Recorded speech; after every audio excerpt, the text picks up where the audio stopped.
kalian teman-teman? Bagaimana kabarnya? Semoga baik-baik saja ya. God bless you. Hai kakak-kakak Rocky, hai teman-teman Rocky. Saya Alexa. Sebelum kita mulai ibadah online ini, mari kita berdoa. Tuhan Yesus berkati gereja online ini. Semoga dari awal hingga akhir tetap lancarkan Tuhan. Dan Yesus, haleluya, amin. Dadah. Tuhan Yesus memberkati. God bless you. Kembali lagi di Ibadah Rocky ini bersama dengan Kak Akun dan Melda. Kita mau puji Tuhan tapi kayaknya masih lemas-lemas ini. Ayo semangat dong, bangkit berdiri, kita mau puji Tuhan dan penuh semangat. Kita mau nyanyi hati yang di neraka. Gimana hati di neraka? Gembira? Senyum dong. Nah, ayo kita nyanyi dengan penuh sukacita dan semangat.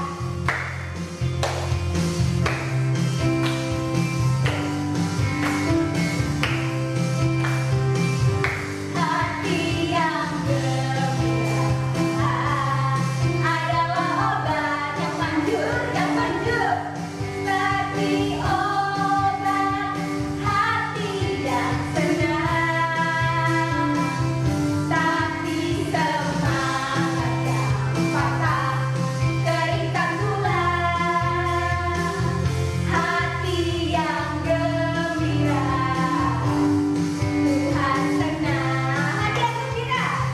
Hati yang gembira adalah obat yang manjur, seperti obat hati yang senang.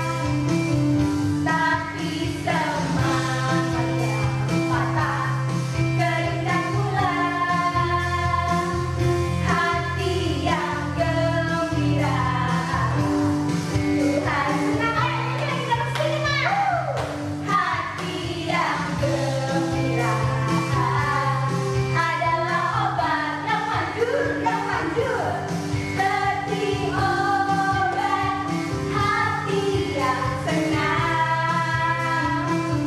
Tapi semangat yang patah keringkan tulang.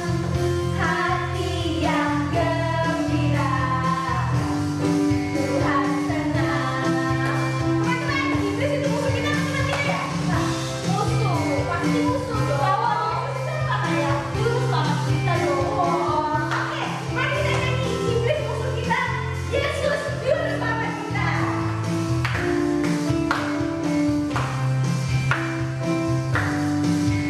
Iblis itu musuh kita, dia lari seperti singa. Dia kata itu ini, dia cari sana sini. Iblis itu musuh kita, Yesus juru selamat kita. Dia mati di Golgota, dengan darahnya yang mulia dia tebus dosa kita. Yesus juru selamat kita. Iblis itu musuh kita, dia lari seperti singa. Dia kata itu ini, dia cari sana sini. Iblis itu musuh kita, Yesus juru selamat kita. Dia mati di Golgota, dengan darahnya yang mulia dia tebus dosa kita. Yesus juru selamat kita, Yesus juru selamat kita. Dia mati di Golgota, dengan darahnya yang mulia dia tebus dosa kita. Yesus juru selamat kita. Dengan darahnya yang mulia dia tebus dosa kita. Yesus juru selamat kita. Dengan darahnya yang mulia dia tebus dosa kita. Yesus juru selamat kita. Ayah nih hebat ya, iblis itu musuh kita, tapi Tuhan mengajarkan kita untuk mengasihi satu sama lain. Jadi semangat ya teman-teman, adik-adik yang ada di rumah, semangat. Adik-adik, sekarang waktunya kita untuk menyembah Tuhan.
hidup yang selalu Kau berikan bagi kami Tuhan. Biarlah kami Tuhan, firman Tuhan yang nanti akan kami dengar Tuhan, boleh didengar oleh adik-adik kami ini Tuhan. Biarlah mereka di dalam kehidupan adik-adik rogi sekalian. Terima kasih Tuhan, dalam nama Tuhan Yesus Kristus. Haleluya. Amin. Halo semuanya, apa kabar? Semoga semuanya tetap sehat. Semangat sekolahnya. Nah, hari ini Kak Melinda mau cerita sedikit tentang sadari kesalahanmu. Nah, hari ini kakak mau cerita. Jadi, ada seorang bapak. Bapak itu adalah orang yang diberkati Tuhan. Dia memiliki rumah yang besar, memiliki lahan yang luas, dan memiliki banyak sekali binatang. Untuk mengurusnya, dia memiliki banyak sekali orang bawahan. Namun, yang paling dia sayangi adalah kedua putranya. Dia memanggilnya dengan sebutan si sulung dan si bungsu. Dia adalah orang yang sangat bahagia karena diberkati Tuhan.